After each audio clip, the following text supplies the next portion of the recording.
Assalamualaikum warahmatullahi wabarakatuh. Di sini bersama dengan saya Sakila Febrianti Rahayu. Saya akan memberikan sedikit sosialisasi tentang virus yang sedang melanda di negara kita, yaitu coronavirus atau COVID-19. Pada Desember 2019, di kota Wuhan, Cina ditemukan jenis virus baru. Berdasarkan investigasi, virus tersebut bernama 19 novel coronavirus. Kesehatan Dunia atau WHO menyatakan darurat kesehatan global karena virus corona telah menewaskan lebih dari 3.000 orang di seluruh dunia. Lalu, apa sih itu coronavirus? Mari kita lihat ulasan video berikut ini.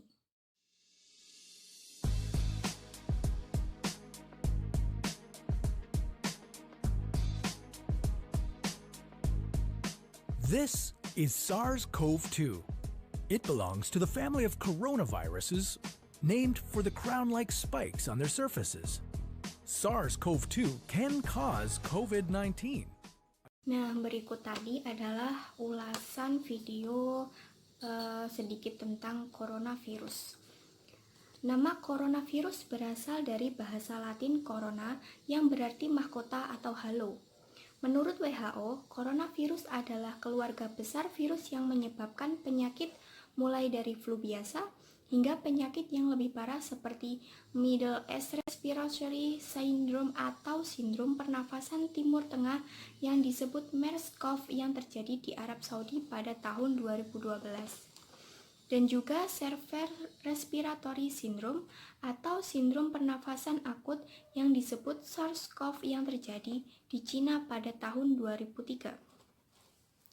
Lalu, jenis virus yang baru saja ditemukan ini menyebabkan penyakit COVID-19 atau Coronavirus Disease 19. COVID-19 adalah sebuah penyakit infeksi yang disebabkan oleh virus jenis baru yang sebelumnya tidak diidentifikasi pada manusia. Virus dan penyakit ini tidak diketahui sebelum akhirnya mewabah di Wuhan, Cina pada Desember 2019 lalu. Lalu bagaimana gejala COVID-19 ini? Gejala dapat muncul dalam waktu 1 hingga 14 hari setelah terpapar virus. Menurut WHO, gejala paling umum adalah demam, lelah, sesak nafas, dan batuk. Beberapa pasien mungkin mengalami keluhan nyeri, hidung tersumbat, nyeri tenggorokan, atau diare. Gejala-gejala tersebut muncul secara bertahap, namun sebagian orang bisa saja terinfeksi virus tanpa mengalami gejala apapun.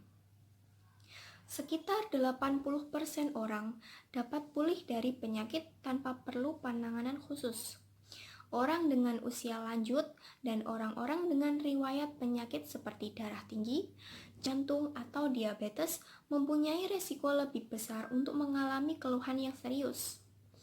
Dalam kasus parah, dapat terjadi pneumonia atau penyakit yang menyerang paru-paru, serta kegagalan organ tubuh hingga kematian. Lalu bagaimana sih penularan COVID-19 ini? Mari kita simak ulasan video berikut ini.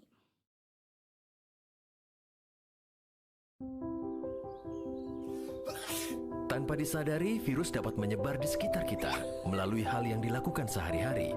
Virus tersebut dapat menular secara berantai, mulai dari satu orang ke orang yang lain, lalu ke orang lainnya lagi, hingga dapat menular ke banyak orang. Kita dapat mencegah penyebaran virus. Tutup hidung dan mulut ketika batuk atau bersin. Buang tisu bekas pakai ke tempat sampah tertutup. Cuci tangan pakai sabun sesering mungkin. Semakin banyak yang mencegah, semakin banyak yang terlindungi. Menurut video ulasan dari Kementerian Kesehatan Republik Indonesia tadi, penularan COVID-19 ini bisa menyebar melalui hal yang kita lakukan sehari-hari. Dan virus tersebut bisa menular secara berantai dari satu orang ke orang lain dan kemudian bisa menularkan ke banyak orang. Kemudian penularan dapat juga terjadi melalui droplet atau sebagian kecil dari air liur yang ditularkan seseorang yang terinfeksi ketika dia batuk atau bersin. Hingga saat ini, belum diketahui dan ditemukan vaksin pencegah virus ini. Jadi, kita hanya bisa mencegahnya. Berikut video cara mencegah kita agar terhindar dari COVID-19. Yang pertama, hindari bepergian ke daerah yang telah positif terinfeksi virus COVID-19.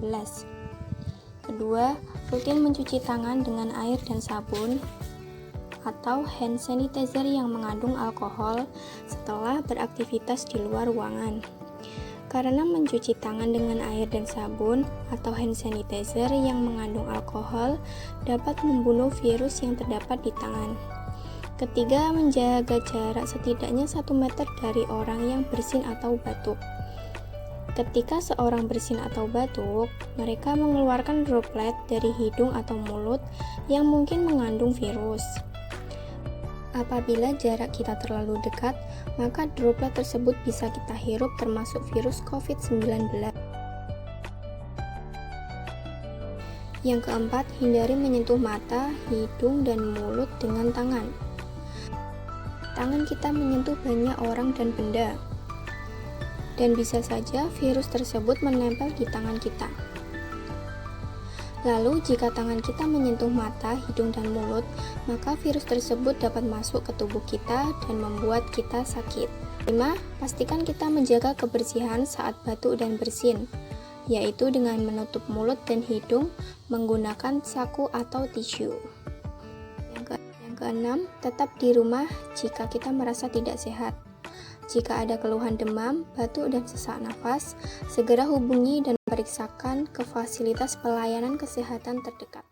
Untuk saat ini, karena Indonesia sedang kawat virus corona, kita dianjurkan untuk tidak bepergian jika tidak terlalu penting. Dan jika kita keluar rumah, hendaknya kita menggunakan masker.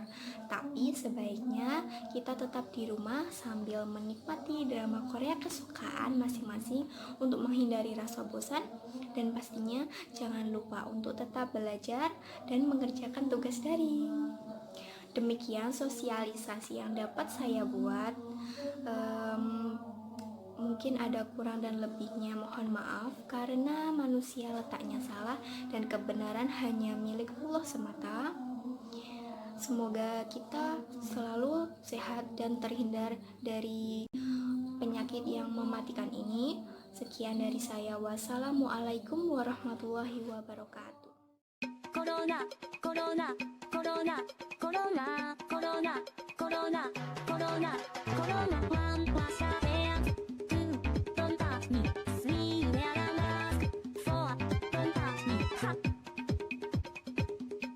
Don't touch me.